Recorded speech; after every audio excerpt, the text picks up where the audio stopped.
Hola, ¿qué tal? Buenas noches. Sí se escucha ya el audio, ¿verdad? Buenas noches, sí, sí se escucha. Sí se escucha. Bien, perfecto. Ahorita comenzamos la clase, nada más déjenme proyectar lo que quiero proyectar y ya empezamos.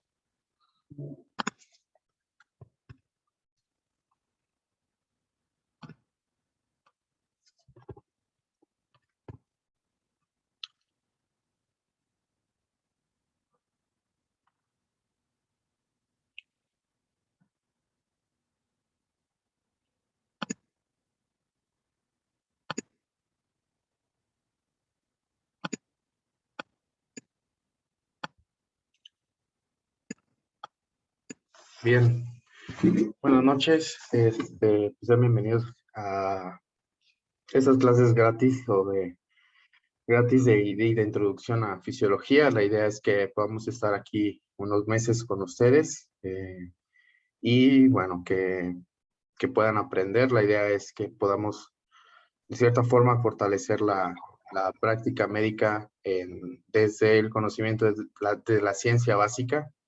Soy fiel creyente de que la persona que sabe ciencia básica es una persona que tiene la capacidad también de poder conocer la clínica de una mejor manera, con una mejor amplitud, con un mejor conocimiento, con una mejor profundidad. Eh, pues me presento, mi nombre es José Hernández Bautista. Actualmente estoy haciendo mi pasantía en nutrición y ahí les pido nada más de favor que puedan pausar poner en silencio su micrófono en caso de que no tengan alguna duda, y cuando tengan alguna duda lo pueden abrir sin ningún problema, ¿ok? Sobre todo para yo no estar de cierta forma desactivando audios para que todo el mundo pueda escuchar bien, y bueno, es todo. Soy una persona que tiene 24 años de edad. Soy egresado orgullosamente de la Universidad Autónoma de Tamaulipas, que me he dedicado a la enseñanza desde hace como unos 5 o 6 años. Es algo que a mí en lo personal me emociona, en lo personal siento que en México es de las deficiencias que hay, el hecho de que alguien quiera realmente dar clases porque le nazca, no tanto porque pueda recibir algo a cambio. Y bueno, luego irán conociendo un poquito acerca de mí, pero bueno, como introducción, como parte de esto, bueno, pues nada más les comento, tengo 24 años de edad, soy egresado de la Autónoma de Tamaulipas, hice mi internado médico en la Ciudad de México, en el hospital, y actualmente estoy haciendo mi pasantía de servicio social en el Hospital Nutrición, en el área de inmunología y reumatología. Entonces, bueno, pues es todo lo que tienen que saber y vamos a comenzar con el día de hoy la clase de introducción a la fisiología. Entonces, pues ahí les comento, si me pueden apoyar nada más con sus micrófonos, silenciándolos, y bueno, en caso de que tengan alguna duda lo pueden poner ahí en el chat. A mí se me facilita mucho más que ustedes lo puedan expresar, porque de esa forma yo puedo también saber con qué profundidad hacen una pregunta, con qué conocimiento hacen una pregunta. Voy a empezar como si nadie supiera nunca fisiología, como si esta fuera su primer clase del primer semestre de fisiología o de segundo semestre de fisiología, o en algunas universidades lo ven hasta tercer semestre.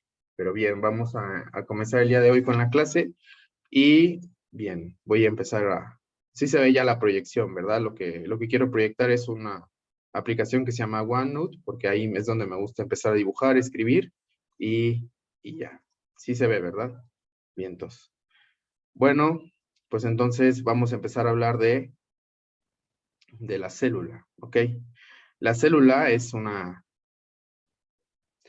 La célula es muy importante que lo tomemos en cuenta a la hora de hablar de la fisiología, y también que tomemos en cuenta lo que también uno de mis mejores doctores, que el día de hoy ya no está aquí, partió a mejor vida hace un año, nos decía, y lo que pongo aquí como MA se refiere al medio ambiente. Siempre es importante saber que el medio ambiente tiene una injerencia muy importante sobre lo que vamos a responder nosotros como de manera, se puede decir, fisiológica en nuestro cuerpo.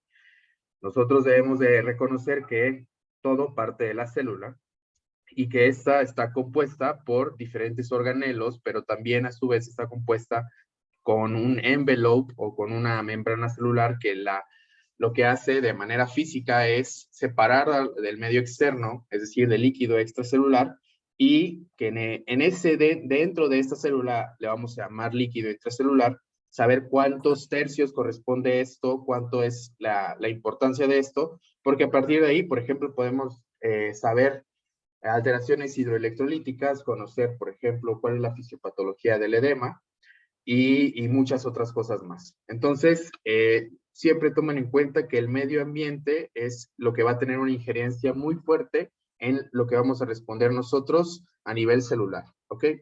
Entonces, vamos a comenzar el día de hoy con algo que no quiero aburrirlos el día de hoy con la parte de célula, que tal vez muchos de nosotros la podamos conocer, pero vamos a ir desmenuzando algunas particularidades de célula a partir de esta clase y de las otras clases subsecuentes. Entonces, bueno, siéntanse con la libertad de preguntar lo que ustedes quieran acerca del tema y bueno, vamos a comenzar. Entonces, algo de lo que debemos tomar en cuenta es que todo parte acerca del, o más bien todo parte del volumen corporal total. El volumen corporal total se refiere a ese 60-65%, que igual lo voy a poner aquí. Tenemos un 60-65% de todo nuestro peso corporal. Vamos a dejarlo en 60%. Y lo que me importa aquí es que ustedes conozcan que a partir del volumen corporal total se desprenden dos cosas bien importantes. Y estas dos cosas bien importantes son el líquido extracelular y el líquido intracelular. Es decir, lo que está dentro y lo que está fuera de la célula. Nosotros nunca medimos lo que está dentro de la célula, estrictamente hablando, cuando hacemos un examen de bioquímica, por ejemplo, la biometría hemática, donde estamos pidiendo o cuando estamos haciendo exámenes sobre nuestros pacientes. Cuando hablamos de líquido intracelular, no es como que estamos pidiendo los electrolitos que están dentro de esta parte de la célula, o sea, dentro de ella. Nosotros siempre vamos a obtener los valores dentro de la parte del líquido extracelular. Entonces vamos a comenzar con la parte del líquido extracelular, que esta es la más importante, de la cual vamos a hablar el día de hoy.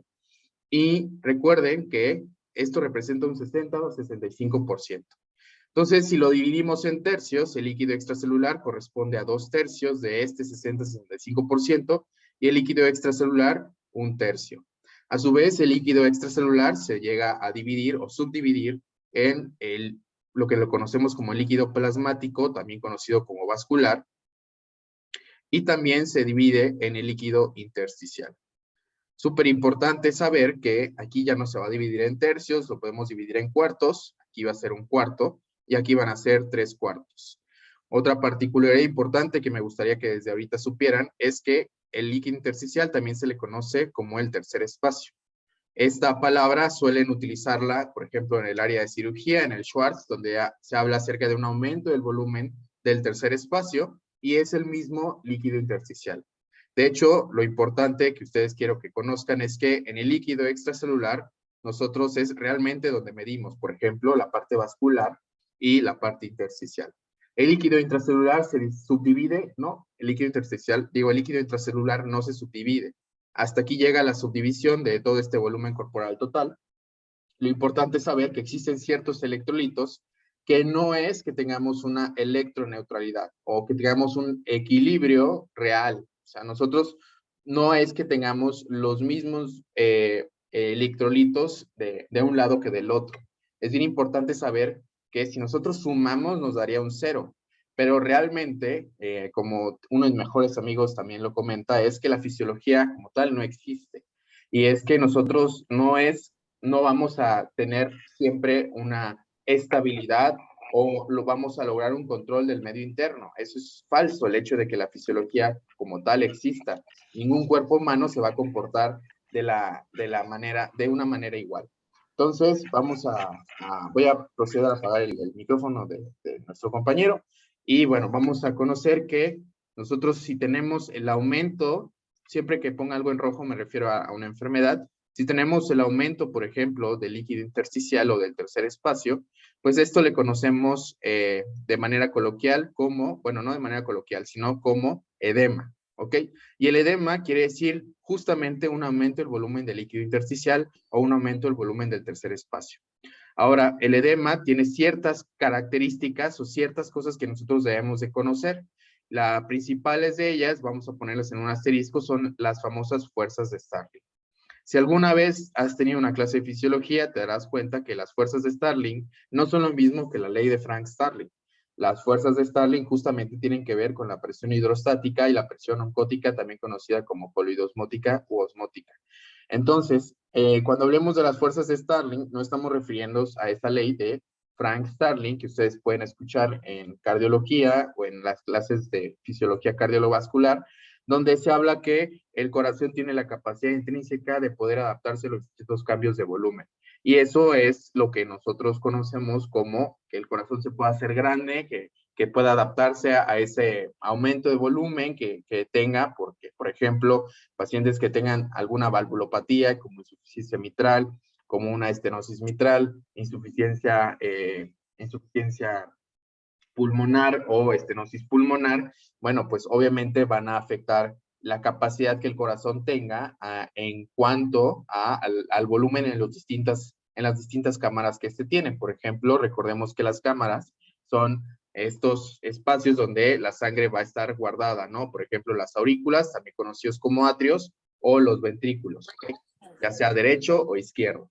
Acuérdense que en cada una de ellas, pues tenemos ciertas válvulas que permiten el paso y el cierre de estas válvulas, comúnmente nosotros lo conocemos como que es lo que da el origen a los ruidos, ¿no? Estoy específicamente hablando de las válvulas auriculoventriculares y las válvulas que son también conocidas como semilunares o sigmoideas, ¿ok? Entonces, lo importante que quiero que tengan en claro es que realmente no es porque se cierren estas válvulas, sino sobre todo es por el flujo turbulento que en este existe.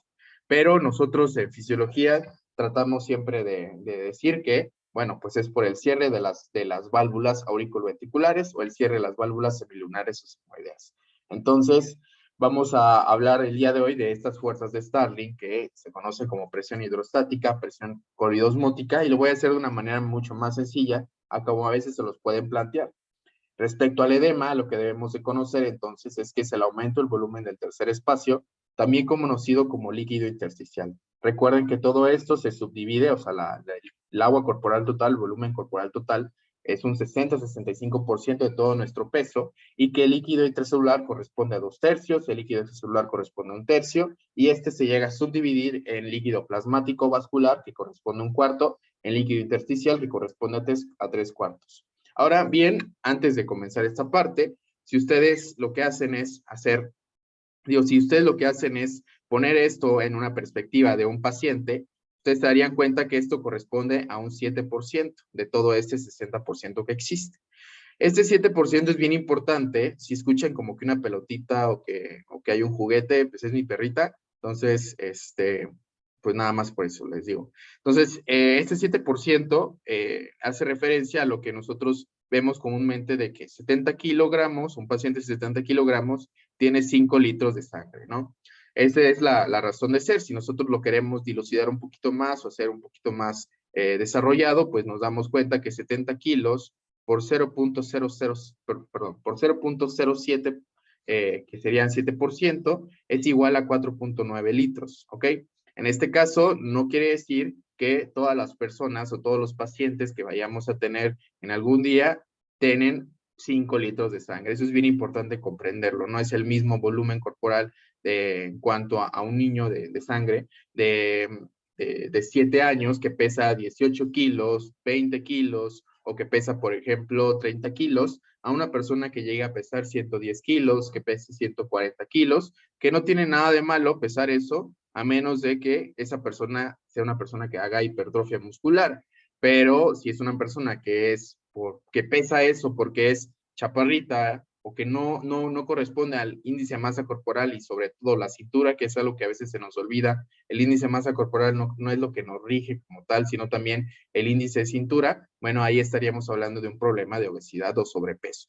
Entonces, lo importante que quiero que recuerden es que este 7% o estos 5 litros de los cuales siempre se hablan en la fisiología normal, que les comento, la fisiología normal no existe, el origen de estos 5 litros viene de 1/4 que se subdivide del volumen corporal total, que corresponde a un 60%. Entonces, bueno, pues ahí hagan sus cálculos, cuánto más o menos tendrían ustedes de volumen de plasmático vascular, si ustedes pesan 80 kilos, si ustedes pesan 90 kilos, si ustedes pesan 110 kilos, etcétera, etcétera. Entonces, respecto a la parte del líquido intersticial o el tercer espacio, acuérdense que si este tiene un aumento de volumen, a eso le vamos a conocer como edema.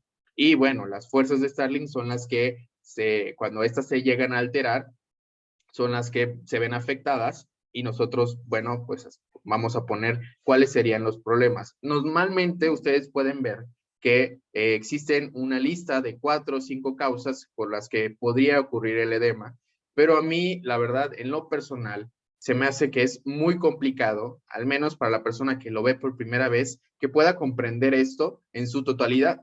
Entonces, lo que a mí me gusta es cambiar las palabras para que uno pueda comprender el concepto. A mí lo que menos me interesa es que ustedes desarrollen una supermemoria, una superelocuencia al hablar o al explicar, sí, pero lo que me importa es que puedan entender el concepto. Ya la parte de que ustedes puedan explicar esa parte del concepto, eso ya es subsecuente. Acuérdense que ustedes, independientemente si se dedican a la docencia o no, ustedes van a ser maestros y ustedes van a ser maestros de sus pacientes, ¿no? De sus familiares. Y de las cosas con las que yo siempre he estado de acuerdo es que la medicina es una constante lucha contra la ignorancia del médico, la ignorancia del alumno y sobre todo la ignorancia del paciente. Entonces, al final del día, todos somos una bola de ignorantes que lo que hace es luchar contra esa misma ignorancia, ¿no? No quiere decir que todos sean ignorantes o demás, pero al final, si nos vemos de esa forma, existe un cierto entusiasmo para seguir aprendiendo. La persona que cree que lo sabe todo, al final es de las personas que tienen más deficiencias. Entonces, en cuanto al aumento del volumen corporal totivo del líquido intersticial o del tercer espacio, bueno, pues este es el edema y vamos a poner cuáles serían las causas de este edema. Podríamos poner aquí que puede ser por un aumento de la presión hidrostática. Podemos también poner aquí que puede ser por una disminución de la presión oncótica, o también conocida como presión coloide o coloidosmótica. También tiene que ver con un aumento de la permeabilidad capilar. Y también tiene que ver con una obstrucción linfática. Si nosotros vemos nuestro libro de fisiología o vemos el tema de las fuerzas de Starling cuando éstas se alteran y que se produce un edema, bueno, podemos comprender que en estas palabras yo estoy hablando de lo mismo. Entonces, lo que quiero que tengamos en cuenta respecto a la presión hidrostática es cuando, pues, si tenemos en cuenta que los vasos sanguíneos, o en este caso estamos hablando de la parte plasmática y celular, son un tubo y que puede tener un aumento de presión, una disminución de presión en su contenido. Bueno, pues es sencillo comprender que cuando hablamos de la presión hidrostática estamos hablando de qué tanta presión de agua está existiendo dentro de este contenido vascular. Y cuando hablamos de la presión coloide, lo que quiero que relacionen siempre es a las proteínas globulares. Estas proteínas globulares, sobre todo la albúmina, que tiene una característica muy importante de que no como tal nosotros, cuando por ejemplo estamos en el contexto de buscar proteínas o proteinuria, no es el hecho de que si nosotros no tenemos proteinuria, no quiere decir que no haya albuminuria.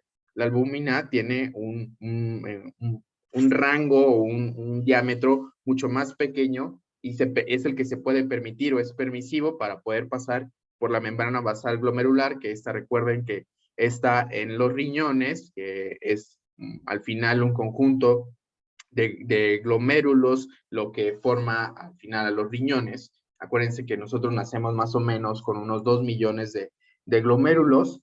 La realidad es que son un poquito menos y son mucho menos en un paciente que desarrolla una prematurez o un paciente que tiene un bajo crecimiento o que tiene, por ejemplo, nada más un riñón.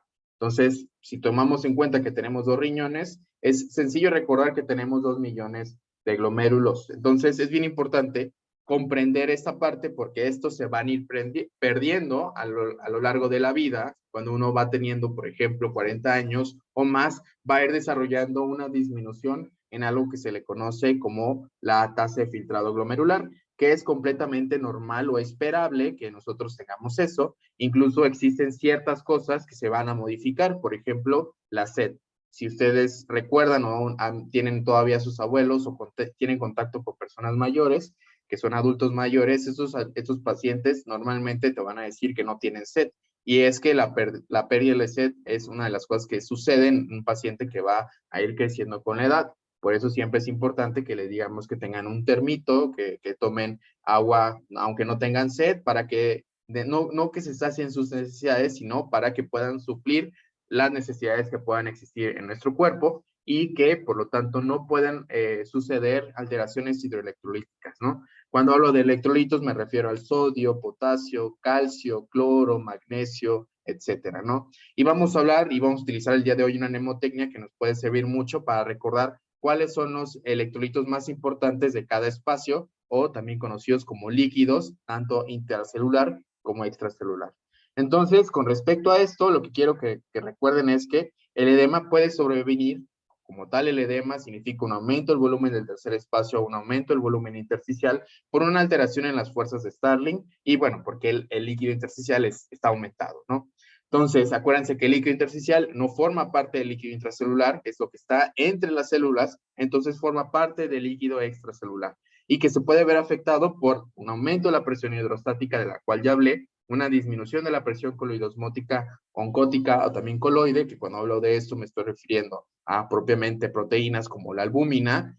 Y bueno, recuerden que, por ejemplo, en un paciente que tiene una disminución de la presión coloide, una disminución de la presión coloidosmótica y hablamos de albúmina, esta puede ser por una falla más bien en la síntesis o una falla en que esta se quede. Vamos a ponerle así en pocas palabras, que se quede para que pueda, con el concepto, que es lo que más me importa que quede claro, ¿no? Entonces, por ejemplo, podemos hablar de un déficit de albúmina, que en este caso haya un problema en la síntesis. Es sencillo recordar que, por ejemplo, si tenemos un órgano que se encarga de la síntesis proteica o un órgano que se encarga de la bioquímica del cuerpo, aunque ustedes no sepan, si ustedes algún día le preguntan dónde sucede esto a nivel bioquímico, si ustedes dicen hígado, le van a atinar el 93% de las veces. Entonces, cuando hablo de esto, me refiero a justamente el hígado, ¿no? El hígado es un órgano muy importante, la parte cuando se estudia patología es padrísimo porque pues también se estudia la bioquímica, algo de lo que yo soy muy fanático y de lo cual a mí me gusta siempre enseñar. Y con respecto a esto, imagínense que el hígado esté fallando. Entonces, ¿por qué puede estar fallando? Por ejemplo, puede estar fallando porque desarrollemos un hígado graso que subsecuentemente se desarrolle hacia una esteatohepatitis y después se desarrolle ya una fibrosis de él y una consecuente cirrosis, ¿ok? Entonces, si nosotros tenemos cirrosis, nosotros no podemos llegar como hígado, no podemos llegar a sintetizar las mismas proteínas y no podemos llegar a realizar las mismas funciones que tenía un hígado sano, tal es la coagulación, ¿no? O sea, aunque tengamos un paciente que, por ejemplo, tenga déficit de vitamina K, porque obviamente recordemos que existen vitaminas que son liposolubles, aquí les voy a poner las vitaminas que son liposolubles y vitaminas que son hidrosolubles. Bueno, pues recordar que de las liposolubles, que son las que nos importan en este momento, que son las que nosotros podemos abreviar como ADEC, ¿ok? Vitamina A, D y E y la K. Y justamente la vitamina K, que es la que se caracteriza de la coagulación, pues está deficiente en estos pacientes que tienen cirrosis. Entonces, es bien importante tener en cuenta que aunque nosotros les demos vitamina K, pues no vamos a hacer una mejora en esto porque pues no va a tener esa capacidad que tenía antes el hígado para poder hacer lo que antes hacía, ¿no? Acuérdense que existen factores de la coagulación como el 2, como el factor 9, como el factor 10, como el factor 5, como el factor 7, que están relacionados con la vitamina K. Y si nosotros tenemos una deficiencia de, por ejemplo, la cirrosis, o digo, tenemos una deficiencia de vitamina K por la cirrosis, pues obviamente también estos se van a ver afectados. El día de hoy no me voy a meter con la vía intrínseca o extrínseca de la coagulación. El día de hoy solamente quiero hacerles recordar que si nosotros tenemos un problema de síntesis puede ser debido a la cirrosis y que podemos desarrollar un edema que se caracteriza en este caso por un aumento de volumen de líquido intersticial o de tercer espacio, pero en este caso está localizado hacia donde está pues, el hígado está en el abdomen, entonces nosotros podríamos tener un problema que se le conoce como ascitis, ¿ok? Que es un edema al final del día y que, bueno, tiene relación con un aumento del volumen del tercer espacio porque hay una disminución en la presión coloidosmótica u oncótica. Acuérdense que esa está relacionada con la albúmina y bueno, en este caso hay un problema de síntesis, ¿no? En este caso, aquí pongo la parte de la albúmina cuando hay un problema de que se queden estas proteínas. Aquí voy a ponerle otro nombre, me refiero a que simplemente qué onda con el mantenimiento de ellas, ¿no? Vamos a ponerle aquí en cuanto al mantenimiento o la regulación, mantenimiento. Entonces, aquí podemos tener el caso de un paciente que tenga un problema renal donde se estén perdiendo. Entonces, aquí en la parte de mantenimiento le podemos poner pérdida. Cuando hay una pérdida, por ejemplo, a nivel renal, entonces podemos hablar de que tengamos una disminución de la presión coloidosmótica por una pérdida de la albúmina, y en este caso que esta esté relacionada con una pérdida renal, ¿ok? Entonces tenemos a los riñones y pues nos hace recordar a unos pacientes que pudiesen tener un síndrome que se llama síndrome nefrótico, donde cuando hablamos del síndrome nefrótico es verdad que existen diversas enfermedades que la mayoría de estas tienen que ver a nivel histopatológico generando cambios, ¿ok? Estos cambios pueden ser una enfermedad de cambios mínimos, una glomerulosclerosis focal y segmentaria, una glomerulopatía que sea nefrótica o una nefropatía membranosa. Aquí lo que me importa que ustedes tengan en cuenta es que en el síndrome nefrótico nosotros estamos hablando de que hay una pérdida de proteínas. De hecho, el síndrome nefrótico, de las 3 cualidades que uno debe de tomar en cuenta, es que hay una disminución de los niveles de albúmina, siempre va a haber una disminución de los niveles de albúmina y tiene una pérdida de proteínas. Entonces, yo lo que hago siempre para no olvidar lo de la albúmina es poner a lo de la albúmina primero. Entonces, recordemos que en un paciente que tiene síndrome nefrótico tiene una hipoalbuminemia. Recuerden que el valor normal de la albúmina es de 3.5 a 5. Entonces, nosotros podemos fácilmente poner aquí un menos 3.5 y este menos 3.5 va a ser nuestro ayudante en la parte del síndrome nefrótico, porque cuando hablamos de que un paciente tiene rangos nefróticos o rangos de proteinuria nefróticos, es cuando nosotros le hacemos una creatinuria, bueno, le hacemos una recolección de orina de 24 horas y nosotros nos damos cuenta que el paciente al final del día tiene una proteinuria que sobrepasa, los 3.5, en este caso aquí vamos a poner gramos, 3.5 gramos por 24 horas, ¿no? Esto hace referencia a esa recolección que le pedimos a los pacientes que orinen durante 24 horas, ¿no? Entonces, en estos pacientes que tienen rangos nefróticos, cuando hablamos de proteinuria en rangos nefróticos, nos referimos justamente a cuando hay un valor superior a los 3.5 gramos en 24 horas en cuanto a la excreción renal. Entonces, siempre acuérdense de la hipoalbuminemia, proteinuria, acuérdense que la albúmina es una proteína globular que se pega y que ayuda al transporte de ciertos fármacos, que ayuda también al transporte de, por ejemplo, a nivel de beta oxidación, a nivel de, por ejemplo, también hablar de lípidos, por ejemplo, las famosas lipoproteínas, las famosas proteínas transportadoras de lípidos en la sangre, que ustedes ya deberían de conocer en caso de que ya estén muy avanzados, y si no, pues se las comento. Existen lipoproteínas o acarreadores o cochecitos que al final transportan la grasa a nivel celular, en este caso a nivel extracelular, y que bueno, tienen injerencia de poder meterlos, por ejemplo, al hígado, o pueden mandarla, por ejemplo, a diversos órganos, que en este caso, pues son el tejido que nosotros conocemos como tejido de la sangre, ¿no? Al final del día, sigue siendo un órgano, no es algo separado, incluso el órgano más grande del cuerpo, que o sea, ya sabemos que es la piel, tenemos que saber que existe una glándula que es la más grande del cuerpo, si lo vemos desde el punto de vista histológico. La glándula más importante y más grande del cuerpo se llama endotelio, que esta justamente es la capa más íntima o lo que está al final en un vaso sanguíneo, ¿no? Y esto recuerden que favorece a la síntesis de óxido nítrico, que este óxido nítrico se favorece por la formación de un aminoácido, por existencia de un aminoácido que se llama arginina. Entonces, con respecto a esto del síndrome nefrótico, recuerden que siempre se va a acompañar de albúmina disminuida, es decir, que tenga menos de 3.5, que tenga una proteinuria en rangos nefróticos arriba de 3.5 y que, por ejemplo, nosotros también tengamos edema, ¿ok? Esa es la característica siempre de un síndrome nefrótico. Además de que pueden existir ciertas dislipidemias. Cuando hablo de las dislipidemias, pues me estoy refiriendo a que exista una transgresión en pues, por ejemplo, colesterol, que el valor normal del colesterol, si a ustedes se les dificulta aprenderlo, que la idea es que ustedes no tengan que ver los resultados de un paciente con el laboratorio atrás, al lado de referencia, en algunas cosas. Por ejemplo, cuando hablo de electrolitos, los electrolitos deben de quedar bien claro cuáles son los valores en el líquido extracelular o cuáles son los valores en miel equivalentes o miliosmoles que nosotros debemos de tener en un paciente esperado de manera normal, en un paciente sano, no fisiológico, en un paciente sano.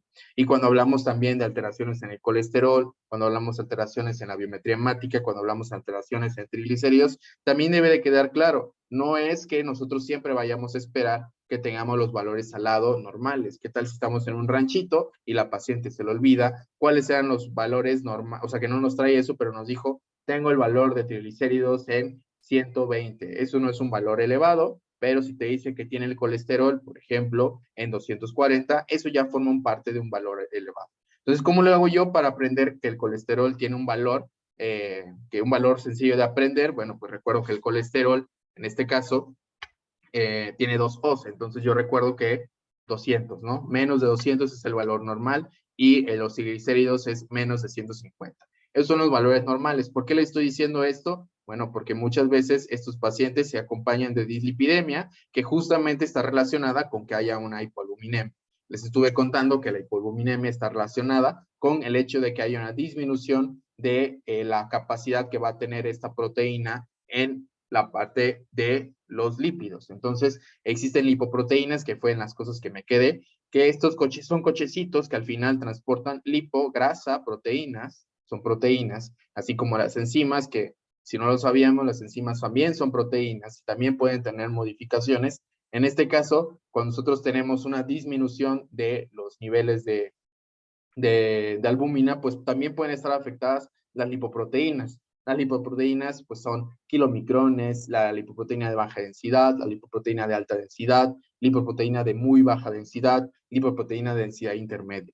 Que lo único que quiero que recuerden es que la de alta densidad, que es de high density lipoprotein, y la de baja densidad, que es la de low density lipoprotein, hacen referencia a, bueno, el colesterol, el famoso colesterol bueno y el colesterol malo, ¿no? El colesterol bueno es el HDL y el colesterol malo es el famoso LDL. Cuando hablo del colesterol bueno, me estoy refiriendo al HDL o High Density Lipoprotein, que maneja esto que voy a comentar. Lo que hace es favorecer el transporte inverso del colesterol. Cuando hablo del transporte inverso del colesterol, me estoy refiriendo propiamente a que de los tejidos, bueno, en este caso el tejido sanguíneo, lo voy a mandar al hígado, esta grasa o este colesterol, y lo que hace, por ejemplo, la LDL es que de los propios tejidos, por ejemplo, el hígado, voy a mandar ese colesterol hacia el tejido sanguíneo. Por eso es que cuando tenemos un aumento de los niveles de la LDL, la Low Density Lipoprotein o la lipoproteína de baja densidad,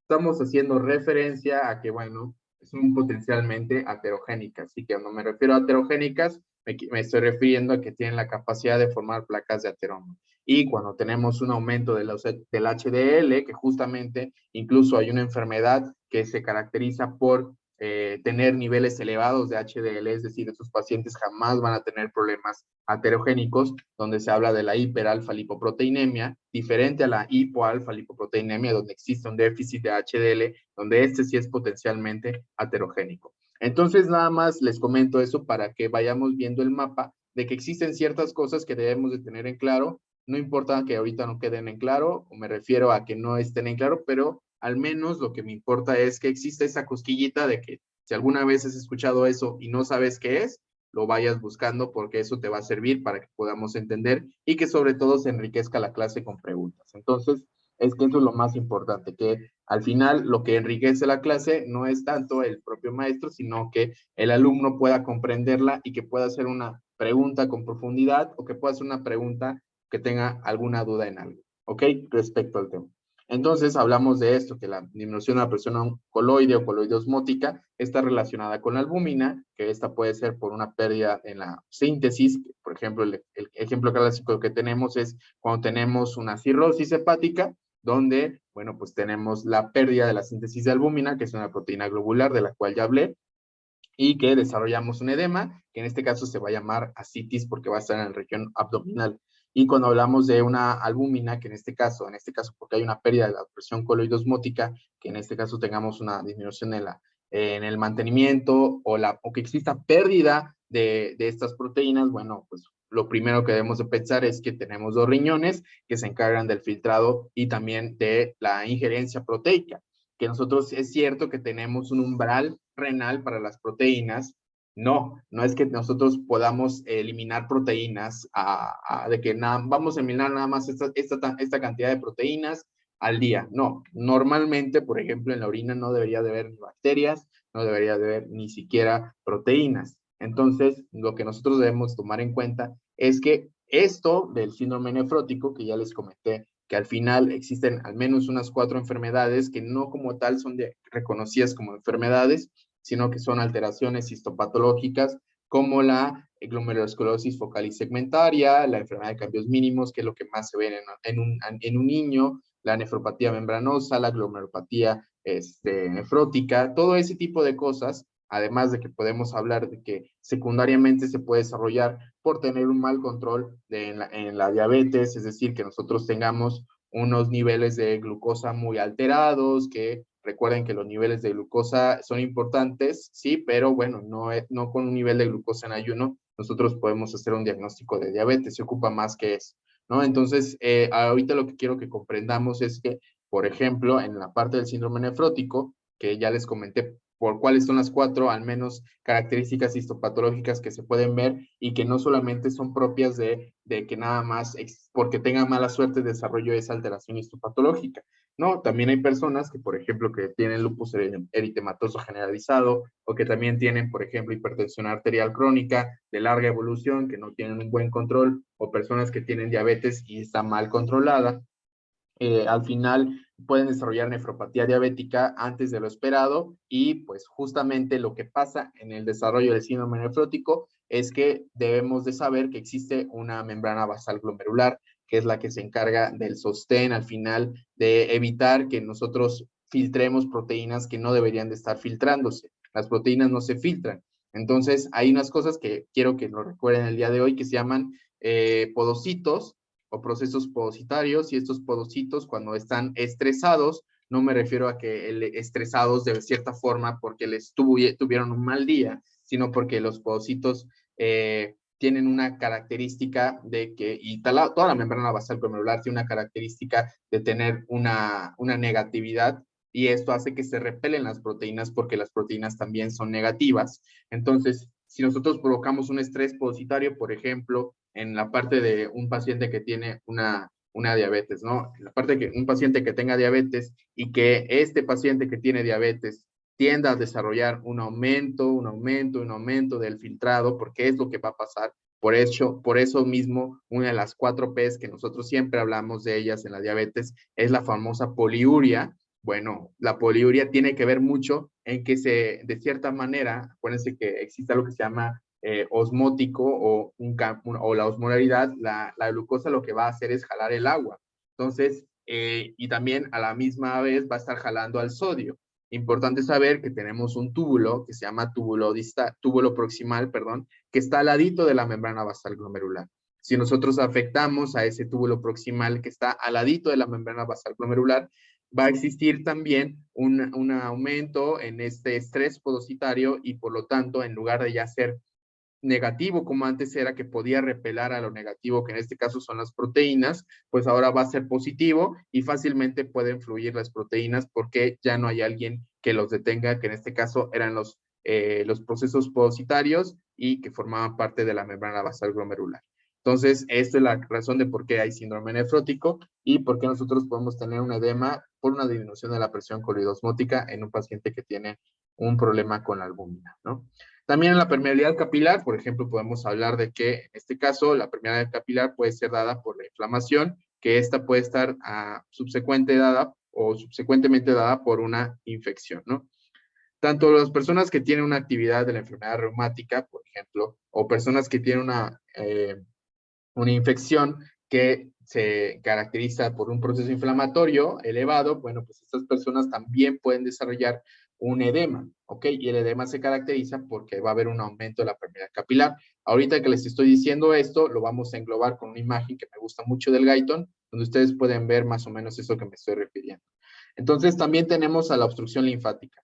En la obstrucción linfática, que también forma parte de las fuerzas de Starling, no forma parte de las fuerzas de Starling, pero si nosotros tenemos una alteración en las fuerzas de Starling, que ahorita las vamos a poner solamente como presión hidrostática y presión coloidosmótica, porque pues se pueden dar cuenta que va a haber algo intersticial o en el intersticio o a nivel capilar y les va a resultar complejo si no comprenden el concepto.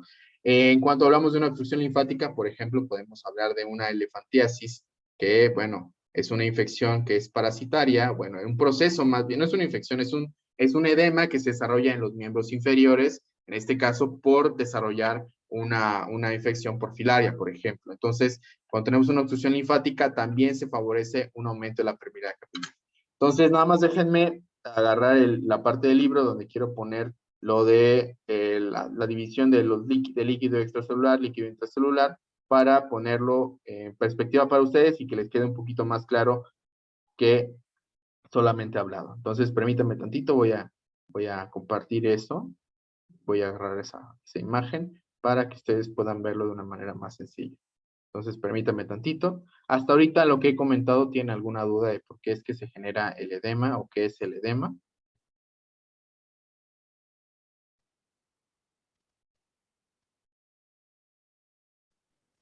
Yo tengo una duda, José. Dime. Para decir que es síndrome nefrótico, por ejemplo, que sea más de 3.5 gramos, pero tiene que ser en orina de 24 horas, no puede ser en un examen general de orina. No. O sea, no puedes hacer eso en un examen general de orina. O sea, tienes que tener una recolección, Okay. tiene que haber una recolección de 24 horas de la propia orina para que nosotros podamos hacer ese diagnóstico, ¿no? Entonces, ahí sí es verdad que podemos evaluar de una mejor manera al paciente que tiene un problema renal o un paciente que tiene hipertensión, un paciente que tiene diabetes, haciendo una recolección de 24 horas. ¿Por qué un paciente que tiene hipertensión o por qué un paciente que tiene diabetes? Bueno, pues desde el punto de vista de que estos pacientes también pueden desarrollar este síndrome nefrótico, aunque hay enfermedades donde no se alcanzan rangos nefróticos, pero el proceso es el mismo, donde hay una alteración en la membrana basal glomerular y que se alteren los procesos podocitarios. Al final, acuérdense que los procesos podocitarios son como un repele para las proteínas porque tienen una valencia positiva, negativa. Si tienen la valencia negativa, podemos repelar muy fácil esto, porque así nosotros, conociendo que las proteínas también tienen una valencia negativa, podemos comprender esa parte, ¿no? Negativo y negativo se repelen. Entonces, si es negativo y positivo, que en este caso pasaría con una alteración en los procesos podocitarios, bueno, pues ahí sí que ya tendríamos una facilidad para que se lleguen a filtrar las proteínas.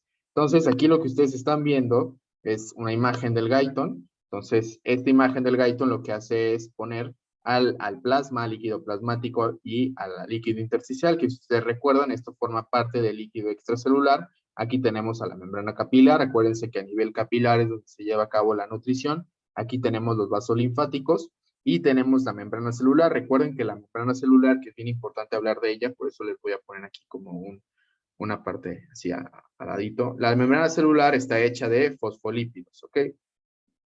Fosfolípidos. Y la membrana celular tiene una doble capa lipídica. Doble capa lipídica. Estos fosfolípidos, bueno, tienen un origen. El origen de los fosfolípidos radica en el retículo endoplásmico liso. Es fácil recordar que ese liso, bueno, pues relacionen liso, L-lípidos, porque ahí es donde se lleva la síntesis de estos fosfolípidos.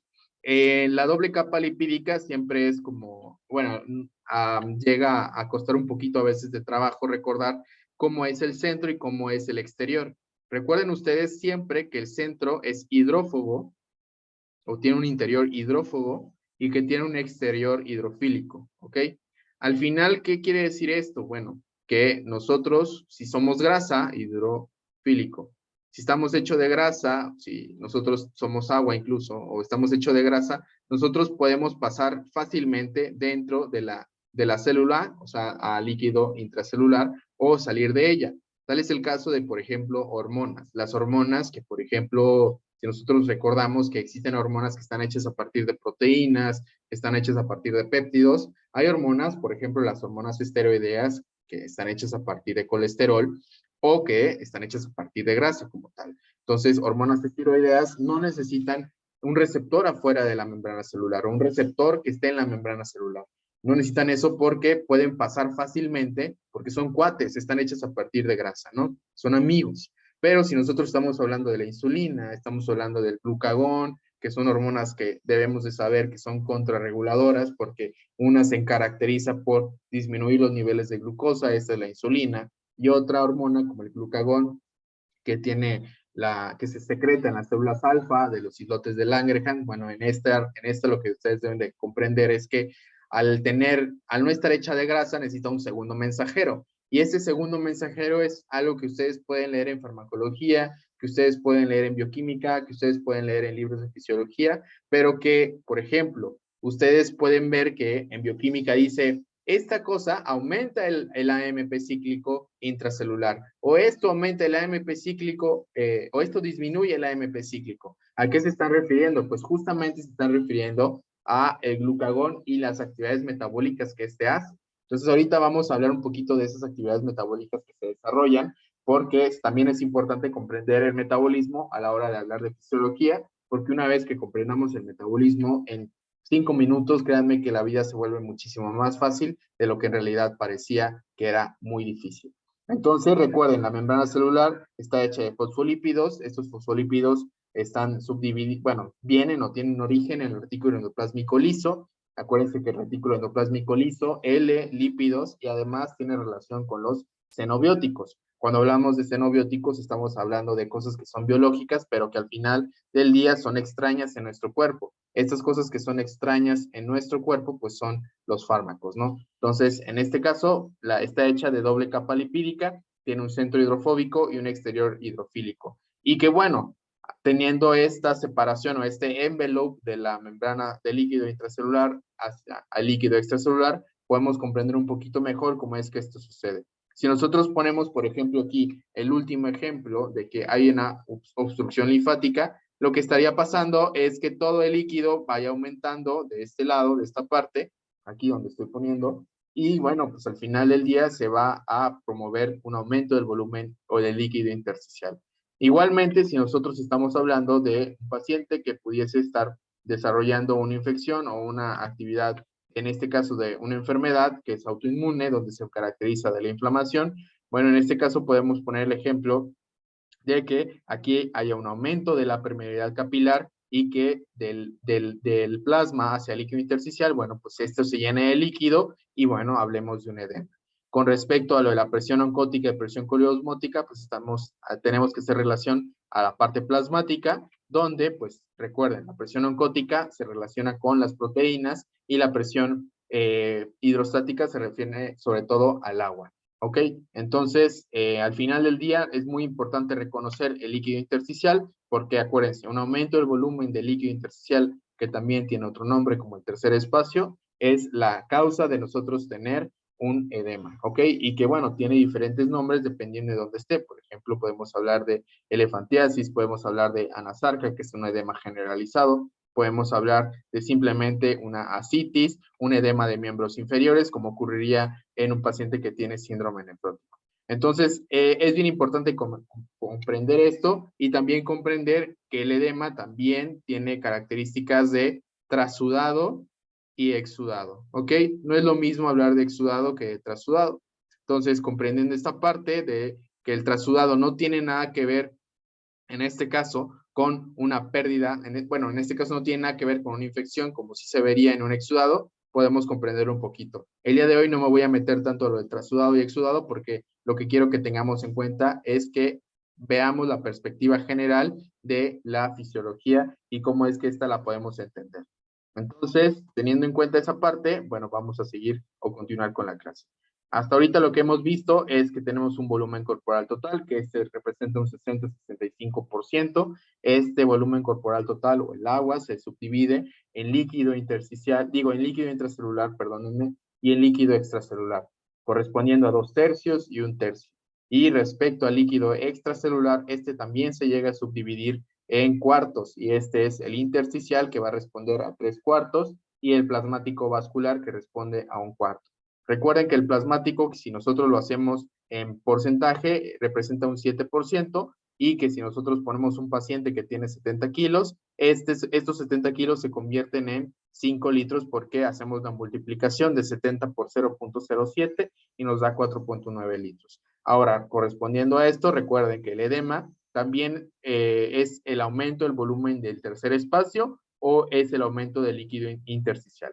Y que en este caso el edema puede ser causado por un problema en las fuerzas de Starling. Cuando hablemos de edema, siempre van a surgir dos conceptos, como el trasudado y exudado, que ahorita no vamos a hablar de ellos, pero sí vamos a hablar de las transgresiones que pueden ocurrir en las fuerzas de Starling. Y cuando hablamos de las fuerzas de Starling, estamos hablando no de esa ley de Frank Starling que nosotros podemos ver en el corazón, que es que el corazón tiene la capacidad intrínseca para poder adaptarse a los distintos cambios de volumen. Es decir, si necesita, por ejemplo, que tenga que hacerse más grande, que se tenga que dilatar, o que en este caso se tenga que ser hipertrófico.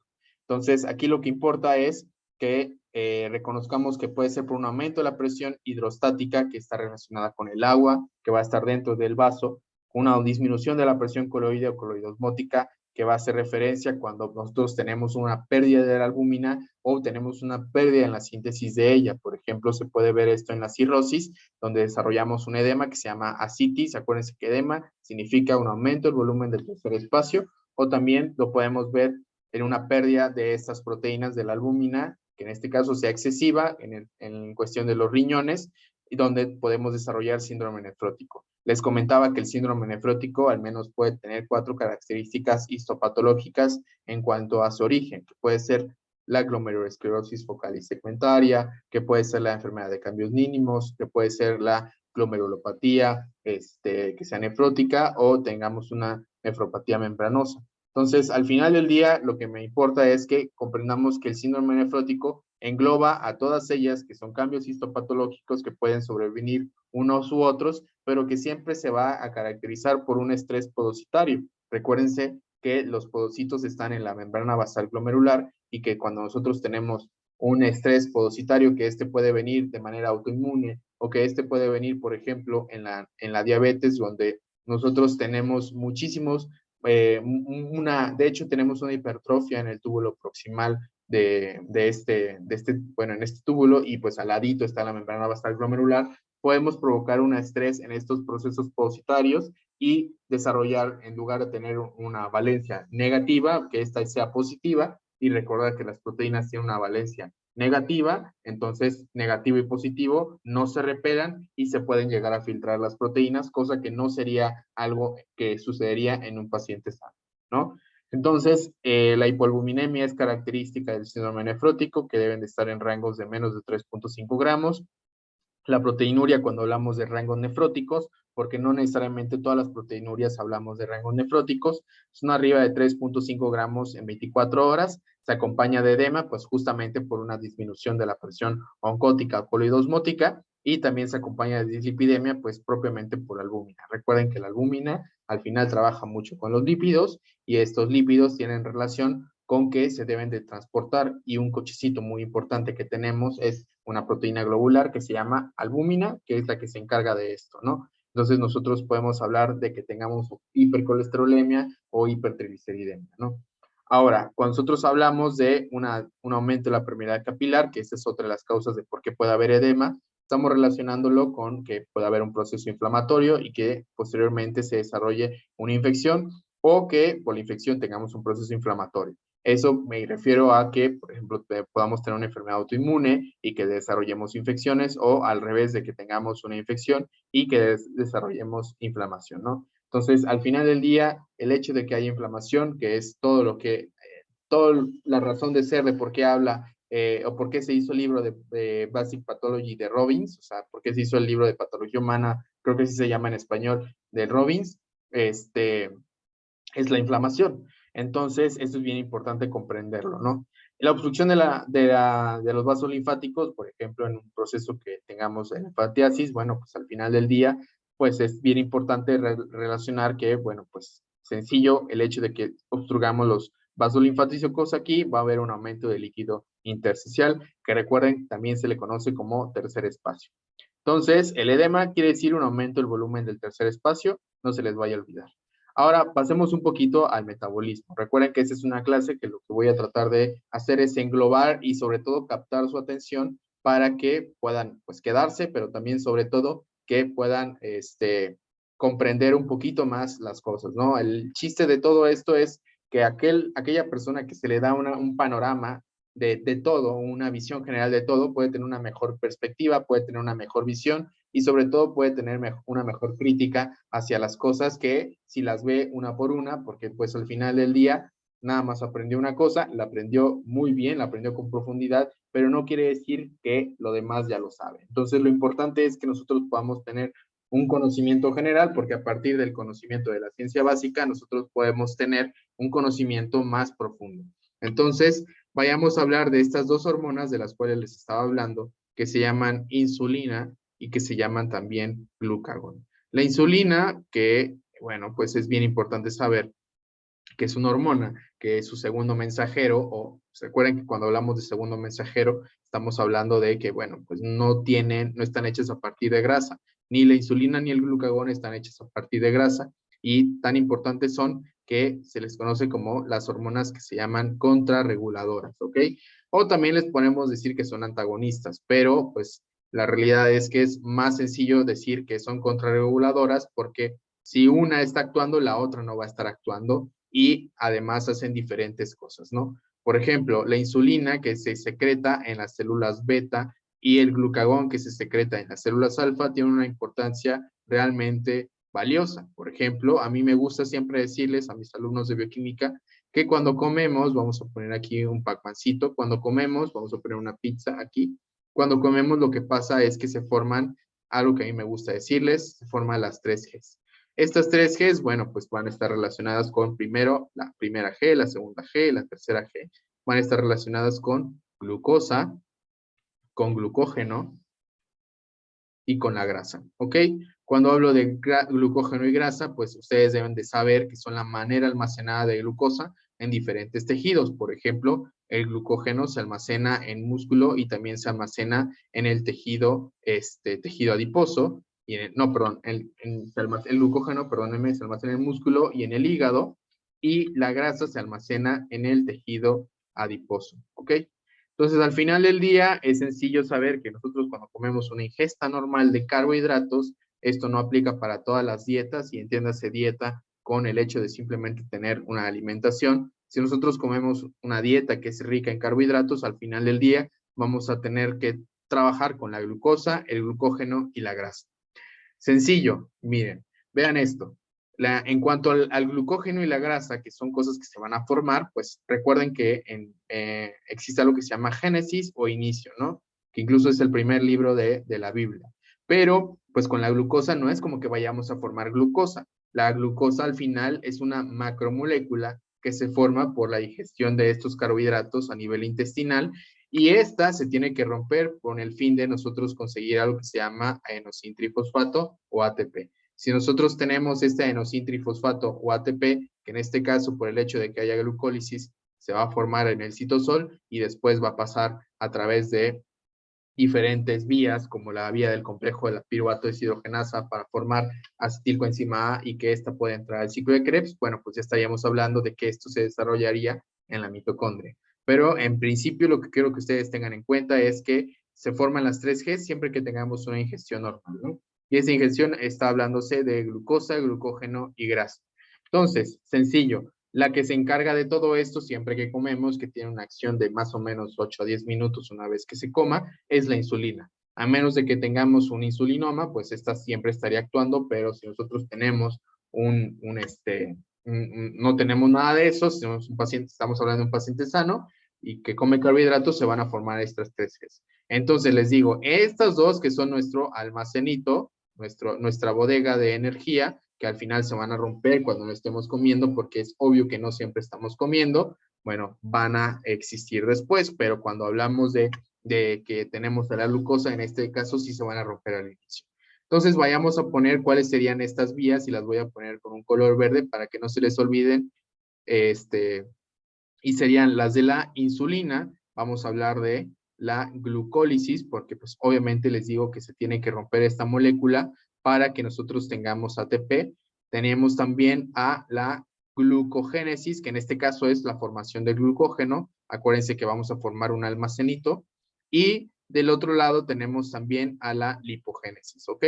Cuando hablamos de lipogénesis, estamos refiriéndonos propiamente al hecho de que tengamos la formación de grasa. La formación de grasa, que en este caso lo voy a poner otra vez así, es nuestro almacén siempre que nosotros comemos una ingesta normal de carbohidratos. Entonces, existe rompimiento de ATP, rompimiento de glucosa, que esto lo va a convertir en ATP, y tenemos una formación de glucógeno y una formación de grasa, que esta pues va a ir, por ejemplo, al músculo, si estamos hablando de glucógeno, músculo e hígado, y en la lipogénesis, pues esta se va a ir al tejido adiposo o tejido corporal.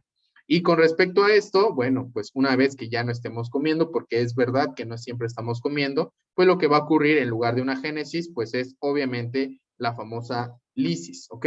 Y en esto, pues estamos hablando de un rompimiento. Entonces vamos a ponerlo aquí en azul, que cuando nosotros no estamos comiendo, por medio del glucagón, que es la hormona contrarreguladora de la insulina, para mantener los niveles de glucosa en sangre, lo que va a estar haciendo es romper nuestro almacén. Esto se va a llamar glucogenólisis. Y esto que están viendo aquí se va a llamar lipólisis, ¿ok? Ahorita les pongo en cuanto a la lipólisis que no solamente radica aquí, o sea, la lipólisis simplemente es significado de que tengamos un triglicérido y que este triglicérido se convierta en, como lo ven en los libros de bioquímica, en un ácido graso libre o en free fatty acids, ¿no? Este free fatty acid significa que es un ácido graso libre y que, bueno, al final del día no es como que sea lo que me va a ayudar a tener energía, pero cuando este ácido graso libre se une a través de una enzima que se llama, bueno, de una proteína que se llama acilcarnitina y que forma acilcoenzima A, ¿eh? No estoy poniendo acetilcoenzima A. Cuando se forma acilcoenzima A, este ya puede entrar a la mitocondria y bueno, esto se llama beta oxidación. ¿Ok? Beta oxidación. Y cuando nosotros tengamos ya que saber que esto se va a ir al ciclo de Krebs después, o se va a ir a la formación, siempre que haya beta oxidación, también esto va a terminar en formación de cuerpos cetogénicos, ¿ok? Que eso se llama cetogénesis. Con respecto a la cetogénesis, es bien importante conocer cuáles son los cuerpos cetónicos y que estos tienen la particularidad de ser ácidos. Respecto a la cetogénesis, es importante saber entonces que tenemos al acetato, a la acetona y al beta hidroxibutirato, ¿ok? Que si nosotros, butirato, que si nosotros tenemos en cuenta que el acetato y la acetona, estas se pueden ir, o más bien estos los podemos encontrar en una tira de un examen general de orina que nosotros podemos hacer. No quiere decir que el examen general de orina nada más signifique esto, pero ya ven que en las tiras o dipsticks que nosotros tenemos de examen general de orina, podemos encontrar cetonas, podemos encontrar hemoglobina, podemos ver el pH, podemos ver incluso la osmolaridad, podemos ver también si el paciente tiene nitritos aquí o tiene proteínas, etcétera. Bueno, aquí nos podrían pintar 2 cruces o 3 cruces en caso de que el paciente esté en ayuno o que el paciente esté en una, por ejemplo, cetoacidosis, ¿ok? Que en este caso no voy a hablar de esto porque sería tardar un poquito, a ver si al final me da tiempo de hablar, por ejemplo, de una cetoacidosis diabética. Pero el chiste que quiero que comprendamos es cómo vamos a llevar la fisiología a la clínica y la importancia de poder comprender ciertos conceptos básicos para poder desarrollarlos en, por ejemplo, patología. Entonces, este que estoy poniendo aquí, que es el beta hidroxibutirato, es el único que nosotros vamos a encontrar, es el único que no vamos a encontrar en este dipstick o tira de examen general de orina. De hecho, siempre va a ser pregunta de examen en nefrología que el beta hidroxibutirato lo encontramos a nivel sérico, ¿ok? El beta hidroxibutirato lo encontramos a nivel sérico. Entonces, esto ocurre, no nada más la lipólisis se acompaña del rompimiento de un triglicérido hacia ácido graso libre, sino que a través de este proceso que va a ocurrir en la mitocondria, que está acá, bueno, pues se va a formar la beta oxidación, o ocurre más bien la beta oxidación, y después, invariablemente, vamos a tener ciclo de Krebs después y la famosa cetogénesis. Pero el proceso no acaba aquí, sino que también, además de tener glucogenólisis y lipólisis, que son lo contrario a la glucogénesis y la lipogénesis, también va a ocurrir un proceso que se llama gluconeogénesis, ¿ok? Gluconeogénesis. La gluconeogénesis tiene la particularidad de actuar tanto en citosol como en mitocondria e incluso en el retículo endoplásmico. Ahora, importante saber que la gluconeogénesis tiene una definición. La gluconeogénesis quiere decir formación de glucosa a partir de precursores que no son carbohidratos. Y esta formación de glucosa a partir de precursores que no son carbohidratos, lo vuelvo a comentar, la gluconeogénesis quiere decir formación de glucosa a partir de precursores que no son carbohidratos, ocurre gracias a que nosotros tenemos ciertos precursores. Y estos precursores nosotros los podemos enumerar aquí fácilmente, ¿no? Que podemos poner GLP y AA. En este caso, el G es el glicerol, la L es el lactato, la P es el propionato y la AA, en este caso, son los aminoácidos y el aminoácido por excelencia que vamos a tener aquí, que incluso tiene un ciclo, se llama alanina, ¿ok? Se llama alanina. Entonces, hay un aminoácido que se llama alanina, que es el que tiene una mayor distribución en el cuerpo y que incluso en la gluconeogénesis tenemos un ciclo que se llama ciclo de glucosa-alanina. Y con respecto al lactato, tenemos un ciclo que se llama ciclo de Cori o el ciclo del ácido láctico, que hace referencia a la gluconeogénesis. A veces se refieren a la lipólisis, o bueno, en este caso a la lipólisis como gluconeogénesis también, y lo hacen por hablar del glicerol o el triglicérido, como, bueno, del glicerol y del gliceraldehído. Este glicerol se mete a través de algo que se llama propionil coenzima A al ciclo de Krebs y puede actuar entonces en la vía de la gluconeogénesis.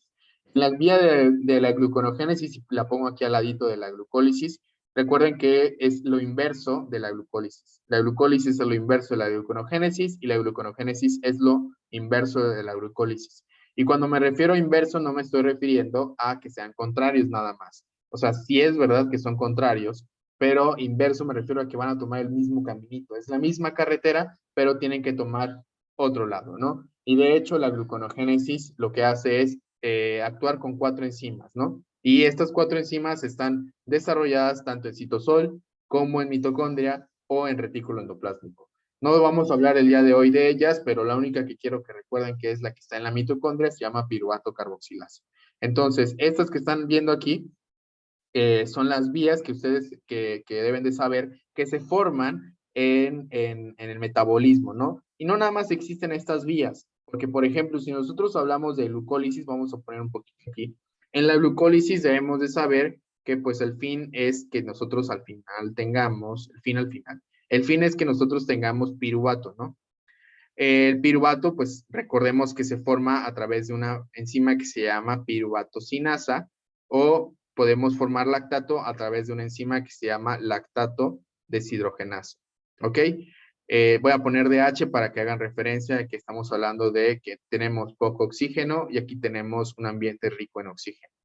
Algo que es bien importante que ustedes tengan en cuenta es que, por ejemplo, células que no tienen mitocondria, como por ejemplo el eritrocito, siempre va a tener un aumento de lactato deshidrogenasa, porque pues es la vía que, o sea, no hay oxígeno dentro de este, o sea, no hay, más bien, no hay mitocondria dentro de este, no es que la glucólisis suceda ahí, pero invariablemente la glucólisis que se desarrolla en el eritrocito es la glucólisis anaerobia. Entonces aquí voy a poner anaerobia y aquí voy a poner aerobia. Ahora, importante entonces saber que la piruvatocinasa y la lactato deshidrogenasa son enzimas que participan en la glucólisis y que bueno, al final la formación del piruvato y la formación del lactato me van a llevar hacia lo que yo en este caso quisiera tener.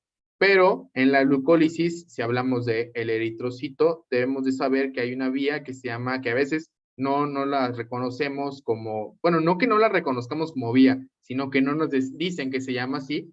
Es una vía que tiene relación con el 2,3-bisfosfolicerato. ¿Alguien de los que está aquí sabe cómo se llama esta vía del 2,3-bisfosfolicerato? Tiene un nombre peculiar.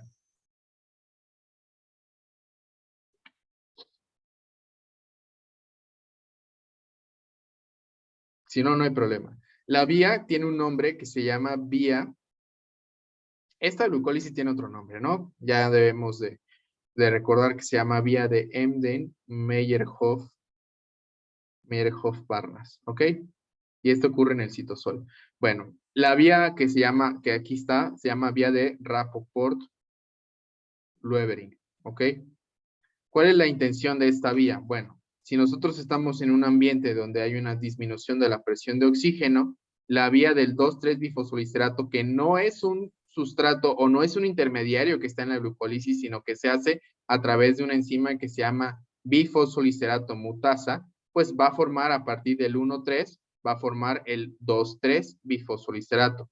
Y la razón de ser de esto es que una vez que tengamos el 2,3-bisfosfoliserato, BPG, bisfosfoliserato, pues esto lo que hace es aumentar la síntesis de hemoglobina porque aumenta la cantidad de eritrocitos, favorece a la eritropoiesis, ¿ok?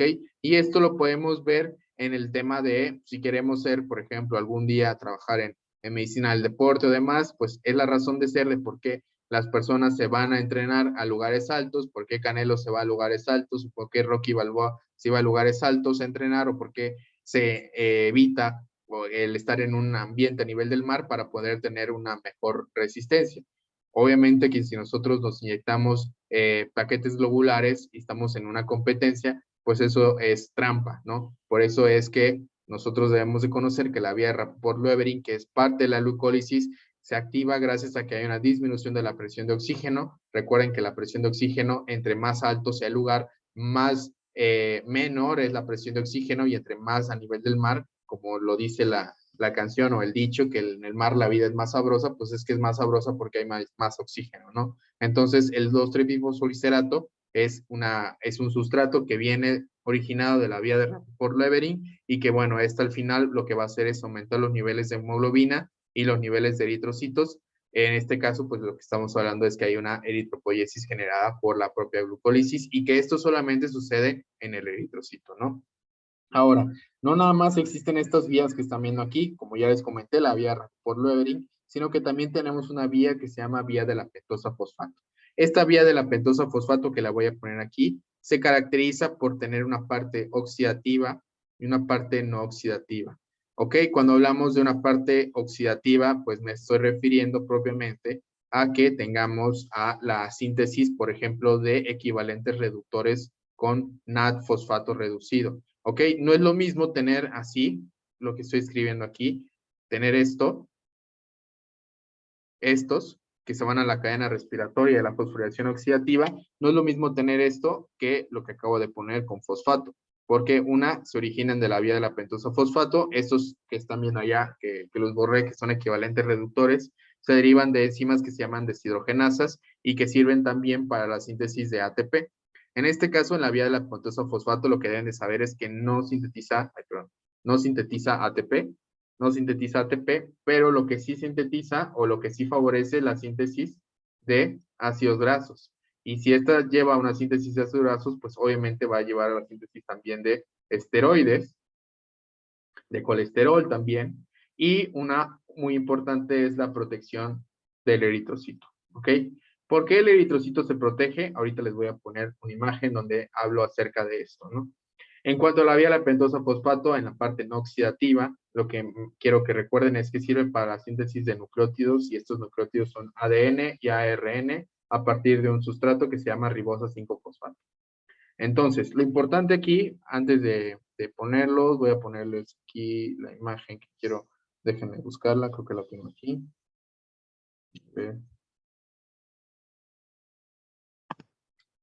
Miren, esta vía, esto que están viendo aquí, para no tardar más, esto que están viendo aquí se llama vía de la pentosa fosfato. Esto que están viendo aquí, ¿no? Lo que están viendo aquí. Ahora, esta vía de la pentosa fosfato, pues, como les comentaba, tiene una parte oxidativa y tiene una parte no oxidativa. Esto que están viendo aquí, que sí, o sea, al final del día eso es bioquímica, pero lo que quiero que comprendamos es que, pues, en fisiología debes de saber bioquímica, debes de saber líquidos, debes saber también cómo funcionan los órganos y demás, pero lo que estamos haciendo el día de hoy es tener como que una visión general de todo esto, sobre todo de que lo más importante que es que siempre va a ir como que en cada uno de los temas que es el metabolismo y sobre todo el volumen corporal total y la membrana celular. Aquí lo que estamos viendo es la vía oxidativa o la fase oxidativa y la fase no oxidativa. Entonces tenemos aquí estos sustratos que no sirve de nada aprenderse, pero sí importa saber que aquí se forman equivalentes reductores que son NAD fosfato reducido y que aquí abajo, por ejemplo, a partir de la ribulosa 5-fosfato, nosotros tenemos a la síntesis de nucleótidos que van a formar el ADN y RNA. Que si nosotros estamos hablando de que, bueno, pues las purinas y pirimidinas al final se van a formar o que se van a desintegrar, bueno, pues debemos de reconocer que existe algo que se llama ácido úrico. Entonces, teniendo en cuenta esto, lo que me importa es que vean que tenemos una enzima que aquí la estoy señalando con negro, que se llama glucosa 6-fosfato deshidrogenasa, que su deficiencia siempre la ponen así, DG6PD, ¿ok? Entonces, la deficiencia de glucosa 6-fosfato deshidrogenasa es mala y de hecho favorece a una anemia hemolítica, y la razón de la anemia hemolítica es esta que van a ver a continuación. En la vía de la pentosa fosfato, lo que uno debe de reconocer es que tenemos la formación de equivalentes reductores en la vía oxidativa, que es un equivalente reductor con fosfato reducido. Ahora, existe algo que se llama glutatión, esto que están viendo aquí, glutatión oxidado, y esto que están viendo aquí, que es un radical libre, una especie reactiva de oxígeno que se llama peróxido de hidrógeno. Entonces, la glutatión reductasa lo que va a hacer es justamente reducir el glutatión. Para que ocurra siempre una reducción, se ocupan de equivalentes pues, reductores. Entonces, se oxida, y aquí ya tenemos el glutatión oxidado, y a la vez ocupamos la glutatión peroxidasa que se acompaña de selenio para eliminar este peróxido de hidrógeno. ¿Qué pasaría si se acumula esto en rojo? Si nosotros acumulamos esto en rojo, pues lo que vamos a provocar es un estrés de la membrana celular. Recuerden que la membrana celular es muy importante y podríamos provocar, por ejemplo, una peroxidación lipídica. ¿Por qué? Porque, bueno, también los peroxisomas y los radicales libres tienen relación con los lípidos y pues recuerden que la membrana celular tiene pues una doble capa lipídica. Entonces, al provocar una peroxidación lipídica por el peróxido de hidrógeno, lo que vamos a provocar es vamos a lastimar a la membrana celular del eritrocito y por lo tanto, en caso de que haya una infección, en caso de que, por ejemplo, haya fiebre, en caso de que nosotros estemos incluso con una cosa que creo que aquí no le he puesto, que se llama favismo. Si el paciente tiene un hábito de consumir habas, va a provocar un estrés oxidativo que al final, bueno, pues va a desarrollar en una anemia hemolítica. Entonces, esta vía la pentosa fosfato que les comento no tiene nada que ver con el desarrollo de ATP, sí tiene que ver mucho con la protección del eritrocito y de que al final podemos estar hablando de radicales libres que pueden provocar la peroxidación lipídica. Entonces, esto que están viendo aquí al final es la parte metabólica, donde nosotros estamos hablando de hormonas contrarreguladoras. Y estas hormonas contrarreguladoras son la insulina y el glucagón. Cuando hablo de insulina, estoy hablando de una hormona que se secreta en las células beta, y cuando hablo de glucagón, estoy hablando de una hormona que se secreta en las células alfa de los islotes de Langerhans o pancreáticos. Y ya para terminar, nada más, porque es la primera clase, normalmente yo la quiero hacer a las 9, pero el día de hoy nada más pude a las 9:30. Recordar que, por ejemplo, la insulina tiene la característica de disminuir los niveles de glucosa en sangre y también tiene relación con que utiliza un segundo mensajero que se llama sinasa y por lo tanto, como utiliza este segundo mensajero, pues lo que no va a utilizar es el AMP cíclico. ¿Ok? Por eso ustedes pueden ver que hay una disminución del AMP cíclico intercelular siempre que se hablan de estas vías, de la glucólisis, glucogénesis, lipogénesis, o que se hablan de la insulina como tal, ¿no? Y el glucagono utiliza, en este caso, su segundo mensajero es el AMP cíclico. Recuerden que cuando hablamos de segundos mensajeros, estamos hablando de unas proteínas. Acuérdense que existen proteínas que se llaman integrales y proteínas periféricas. Las proteínas periféricas, en este caso, corresponden a los segundos mensajeros, o sea, son ejemplos de proteínas periféricas, los segundos mensajeros, y va a haber un aumento del AMP cíclico porque justamente se necesita a alguien, un cuate que le ayude a entrar, que no sea grasa, porque no es grasa más bien. Y aquí lo que debemos de saber es que esta aumenta los niveles de glucemia o de glucosa en sangre. Pero una parte importante antes de ya terminar es que el glucagón tiene análogos, ¿ok? Análogos metabólicos. Es decir, aquí bien importante saber que con base en que hay análogos del glucagón, bueno, pues tenemos el metabolismo, debemos de tener un orden, ¿no? Es decir, si nosotros desarrollamos hipoglucemia, ¿cuáles serían las hormonas que que van a actuar en un orden, ¿no? ¿Cuáles son las hormonas que van a actuar en orden? Me refiero a 1, 2, 3, ¿cuál sería la primera? Entonces, la primera sería justamente el glucagón, la segunda sería la epinefrina y norepinefrina, que estas son catecolaminas, no lo vayan a olvidar nunca, que se llaman catecolaminas, que estas se conocen como adrenalina y noradrenalina. Tenemos en tercer lugar al cortisol y tenemos en cuarto lugar a la hormona de crecimiento. Ahora, si queremos hablar de esto, por ejemplo, siempre que haya una hipoglucemia, este es el orden. El orden es glucagón, epinefrina, norepinefrina, cortisol y hormona de crecimiento. Son las hormonas que van a actuar para elevar los niveles de glucosa en sangre. Ahora es bien importante pues saber de dónde viene el cortisol y de dónde vienen, por ejemplo, las catecolaminas, ¿no? Entonces, hace rato estábamos hablando de algo que se llama tasa de filtrado glomerular. Entonces, en inglés eso significa filtral glomerular rate. El valor normal, de una vez les digo, es de 120 mililitros por minuto. Que nosotros tengamos menos, podemos tener 110, 100, no significa que sea algo malo, pero ya cuando tenemos menos de 90, ya empezamos a hablar de una disminución en la tasa de filtrado glomerular. Y sobre todo, si nosotros hablamos de que alguien tiene un aumento en la filtración glomerular, pues no significa que sea algo bueno, porque pues empiezan a morir los glomérulos y bueno, esto hace que también a la larga se desarrolle una disminución en la tasa de filtrado glomerular, que justamente en un paciente que tiene diabetes y que desarrolla nefropatía diabética, fue lo que pasó. Desarrolló un aumento en el filtrado glomerular, un aumento en la tasa de filtrado glomerular, que bueno, pues eso lo conllevó a desarrollar una poliuria, ¿no? Acuérdense que las 4 P's de la diabetes tipo 2 es poliuria, polidipsia, polifagia y la pérdida de peso. Si ustedes se preguntan, bueno, ¿por qué pérdida de peso? No necesariamente es porque empiecen con pérdida de peso, pero a la larga, pues recuerden que si hay un déficit de insulina, lo que va a estar predominando, bueno, pues es el glucagón, y bueno, pues esto que están viendo aquí es la causa de la pérdida de peso, la lipólisis, lo que están viendo aquí. ¿Qué quiere decir lipólisis? Pues rompimiento del tejido adiposo. Entonces, bueno, rompimiento de la grasa, que está guardado en el tejido adiposo. Entonces, les comento esto de filtral glomerular rate, porque, pues sobre todo cuando hablamos del cortisol, vamos a estar haciendo referencia a que tenemos, por ejemplo, las glándulas suprarrenales, ¿no? Glándulas suprarrenales.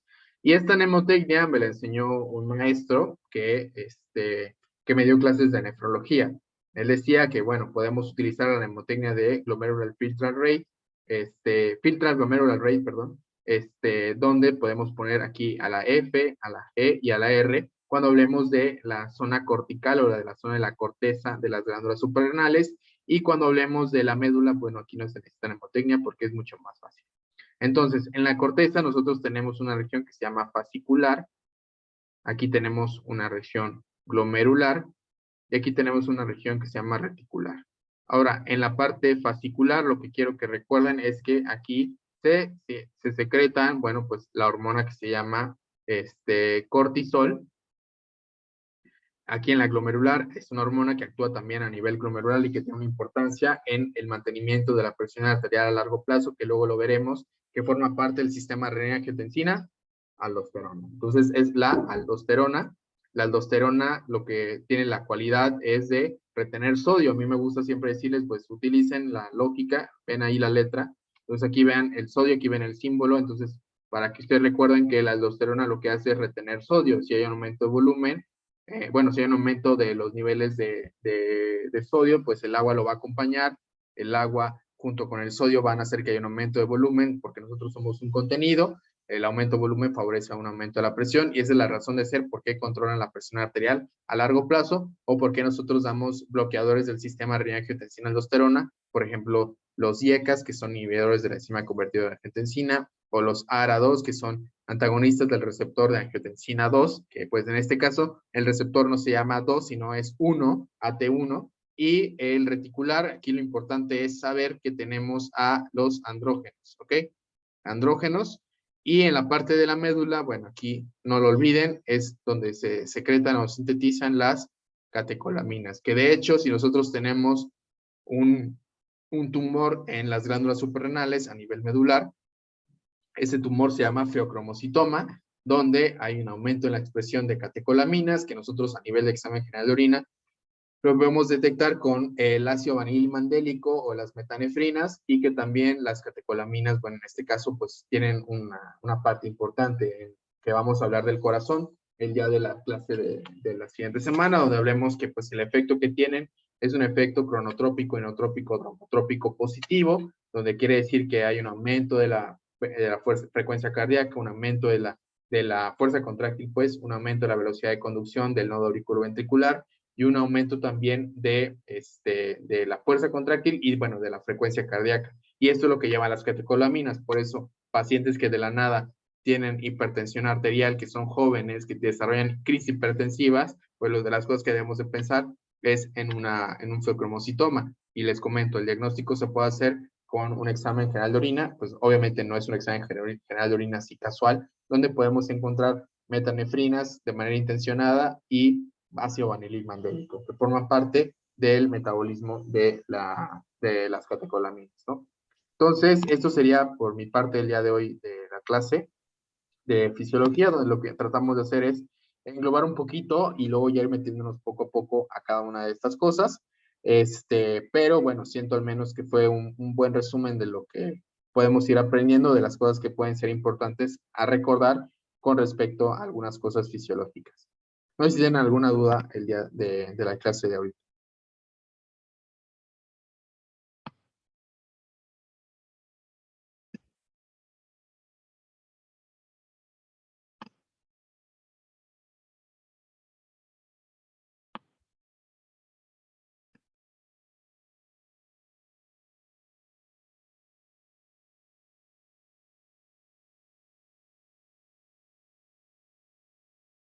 No, de nada, de nada. No es de qué. Igualmente les comento, o sea, el fin no es, o sea, todo esto es gratis, nada más por si quieren saber un poquito más acerca de mí. Bueno, pues tengo una academia que se llama Upmazing, la pueden buscar ahí, en Instagram, y bueno, pues hay cursos siempre, ¿no? De bioquímica, anatomía, embriología, de bioquímica, anatomía, histología, de todas las ciencias básicas. Y y bueno, por ejemplo, el fin de semana va a haber un curso de electrocardiograma. Ya si quieren saber más, porque pues esto no es promoción ni nada, nada más es, ahí me pueden preguntar ahí en el grupo de Telegram o personal, ¿no? Entonces, pues les agradezco mucho. La página se llama así, Upmaze. Es la página que utilizo es la página de Instagram, y la página o sea, el link de la página así normal se llama upmazing.org, ¿no? Y bueno, la razón de todo esto, obviamente lo hago pues de manera altruista, o sea, a mí me gusta mucho hacer esto, pero bueno, también es porque me interesa mucho ayudar a las personas que pues no comprenden fisiología como tal, o que tienen problemas en esto, que quieren aprender más, o sobre todo las personas que van empezando medicina. Si alguno de ustedes conoce personas que van empezando medicina, pues recomiéndele las clases de los miércoles, que son a las 9 de la noche. Y bueno, pues, ¿qué más les iba a decir? Bueno, pues, bueno, en poco tiempo ustedes podrán ahí escuchar que habla una plataforma, ya no nada más de cursos, sino una plataforma digital, donde se apoya para ENARM, se apoya también para cursos de medicina como tal, de ciencias básicas y demás. Una plataforma digital que se va a llamar igual, Upmazing. Y bueno, pues nada más eso, y les mando un saludo y espero que les haya gustado la clase. Sí, compartan el grupo de Telegram, no hay ningún problema.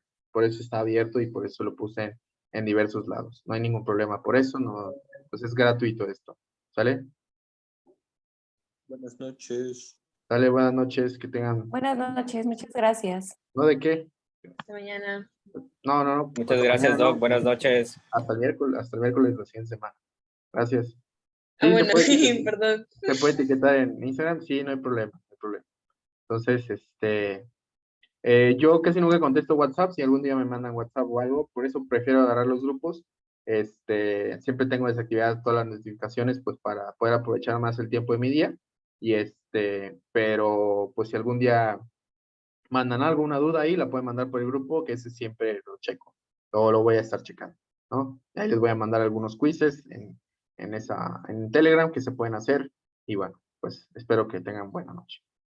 ¿Cuántas clases tendremos? Bueno, pues la idea es que pueda hacer hasta enero, ¿no?